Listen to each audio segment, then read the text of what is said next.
আমরা বাইকে করে 40 মিনিট লাগছে এই জায়গায় আসতে। জাস্ট একবার ভিউটা দেখেন। Hi, Muhibur Rahman here. আসসালামু আলাইকুম, স্বাগতম জানাচ্ছি আজকের এই ভিডিওতে। আজ আমরা যাচ্ছি মোটরসাইকেল করে হবিগঞ্জ চুনারঘাটের সেই জনপ্রিয় শাপলাপিল ঘুরে দেখার জন্য, এবং পাশাপাশি আরো ঘুরে দেখব আশপাশে সবুজে ঘেরা চা বাগান। তাহলে চলুন শুরু করি আজকের এই ভিডিও। এখন সকাল 7:25, আমরা রেডি হয়ে বের হয়ে পড়লাম। এখান থেকে আমরা মোটরসাইকেল করে যাব। আমরা এই সুন্দর সকালে এখান থেকে মোটরসাইকেল করে যাব। সকালের দৃশ্যটা খুবই অসাধারণ, একবার ভিউটা দেখে। আমরা এই মুহূর্তে মোটরসাইকেলের জন্য অপেক্ষা করছি। আজকের গন্তব্য চুনারঘাটের শাপলাপিল এবং আশপাশের চা বাগান। জায়গাগুলো প্রকৃতিপ্রেমিকদের জন্য একটি আদর্শ জায়গা। শাপলাবিলটি বিশেষ করে শীতকালে আকর্ষণীয় হয়ে ওঠে, কারণ লাল শাপলা ফুলে বিল ভরে যায়। আমাদের মোটরসাইকেলটি চলে এসেছে, চলুন যাত্রা শুরু করি। আমাদের যাত্রা শুরু হয়েছে। চারপাশের প্রকৃতি এবং শীতের সকালের এই হালকা কুয়াশা সব মিলিয়ে কি এক দারুণ অনুভূতি।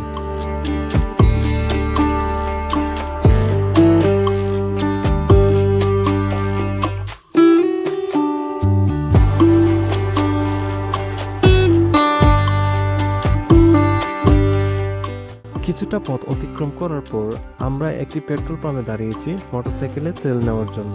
আমাদের মোটরসাইকেলে তেল ভরার কাজ চলছে। মোটরসাইকেলে তেল নেওয়া শেষ। এবার আমাদের যাত্রা আবার শুরু হতে যাচ্ছে চুনারঘাটের উদ্দেশ্যে।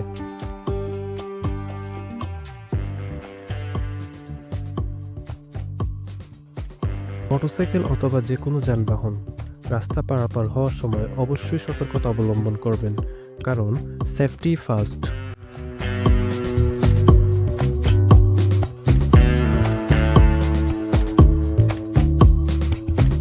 এতক্ষণ আমরা চুনারঘাটের বাজার, গ্রামীণ পরিবেশ ও আঁকাবাঁকা রাস্তাগুলি পাড়ি দিয়েছি।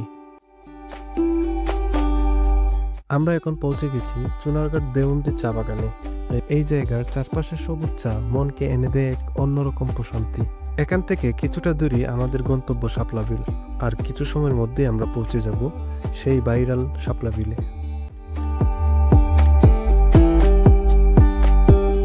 আমরা শাপলাবিলের দিকে পৌঁছেই দেখতে পেলাম সামনে একটি বিশাল জনসভা। এই জায়গাটি এতটাই জনপ্রিয় হয়ে উঠেছে যে এখানে প্রচুর মানুষ বেড়াতে আসে। মোটরসাইকেল, বিভিন্ন ধরনের গাড়ি ভাড়া করে মানুষ বিভিন্ন জায়গা থেকে এখানে আসে। আমরা যারা মোটরসাইকেল নিয়ে আসছি, এখানে একটা সমস্যা ফেস করলাম যা এর আগে ছিল না। মোটরসাইকেল নিয়ে মেইন রাস্তা দিয়ে ঢুকতে দেওয়া হচ্ছে না। আমরা বিকল্প রাস্তা ব্যবহার করলাম। সেখানে গিয়ে দেখি খারাপ অবস্থা। ইচ্ছাকৃতভাবে রাস্তার মধ্যে এরকম গর্ত করে রাখা হয়েছে, মানুষ যেন মোটরসাইকেল নিয়ে এই শাপলাবিলে পৌঁছতে না পারে। এটি খুবই দুঃখজনক একটি বিষয়। দূর দূরান্ত থেকে মানুষ এখানে আসে এই সৌন্দর্য উপভোগ করার জন্য। এই কাজগুলি কেন করা হয়েছে সেটি আমাদের বোধগম্য নয়, তবে আমরা সহ অনেকেই বাইক নিয়ে শাপলাবিলের সামনে যেতে পেরেছি। আমরা বাইকে করে 40 মিনিট লাগছে এই জায়গায় আসতে। জায়গাটা খুবই সুন্দর, তবে এখানকার মানুষের ভিড় অনেক, কারণ জায়গাটা খুবই ভাইরাল। আমার মনে হয় না হবিগঞ্জের ভিতরে এমন কোনো লোক নেই এখানে আসেনি বলে। জায়গাটা আসলে সুন্দর। মাধবপুর শাপলাবিলের প্রধান আকর্ষণ হচ্ছে এখানকার গোলাপি কালার শাপলা ফুল। বর্ষার সিজনে এই ডোবাটি পানিতে একদম ভরপুর হয়ে যায়, তখন তার সৌন্দর্য আরো দ্বিগুণ হয়ে যায়। চারপাশের এই সৌন্দর্য এবং গ্রামীণ পরিবেশে মিলে জায়গাটি হয়ে ওঠে পর্যটকদের অন্যান্য প্রধান আকর্ষণ। চুনারঘাটের শাপলাবিল বর্তমানে বিশেষভাবে জনপ্রিয় হয়ে ওঠে গোলাপি কালার শাপলার জন্য। প্রতিটি সকালে এখানে দেখা যায় শাপলার রঙিন মেলা, যেখানে গোলাপি শাপলা যেন বিলে এক আলাদা প্রাণ সঞ্চয় করেছে। প্রতিদিন এই সৌন্দর্য দেখার জন্য অনেক মানুষ এখানে ভিড় করে। চারদিকে চায়ের বাগান, মাঝখানে এই শাপলার বিল। সবাই এখানে ছবি তুলছে, কেউ বা প্রকৃতির সান্নিধ্যে হারিয়ে যাচ্ছে।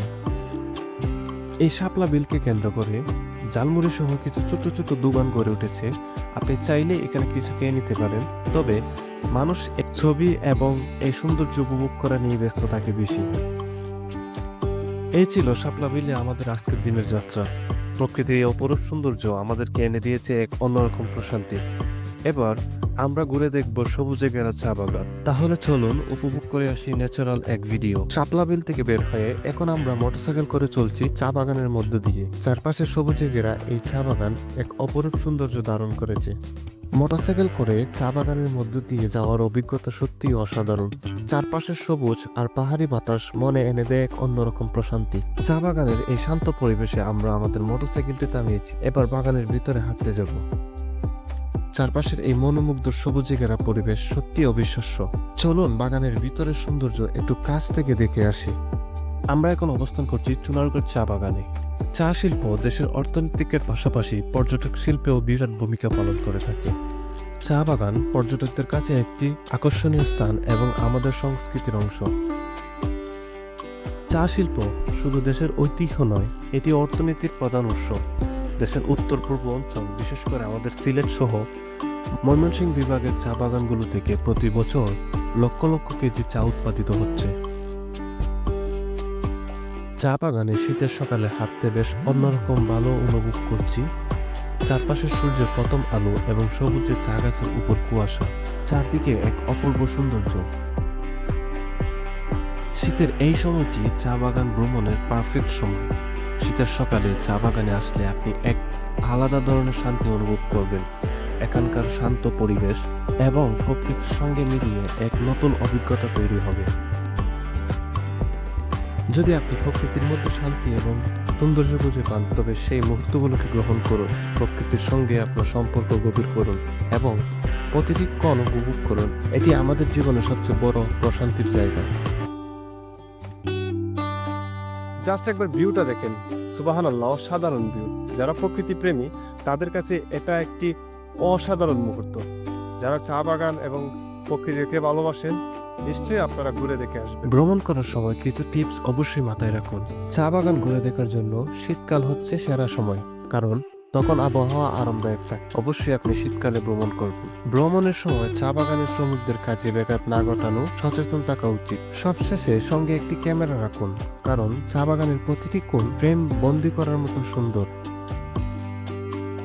আমাদের চা বাগান থেকে শেষ হচ্ছে আজকের ভিডিও। আমরা এখান থেকে চলে যাব। আমাদের মোটরসাইকেলটি আমরা সামনে পার্ক করে রেখে আসছি, এখন এখান থেকে আমরা চলে যাব।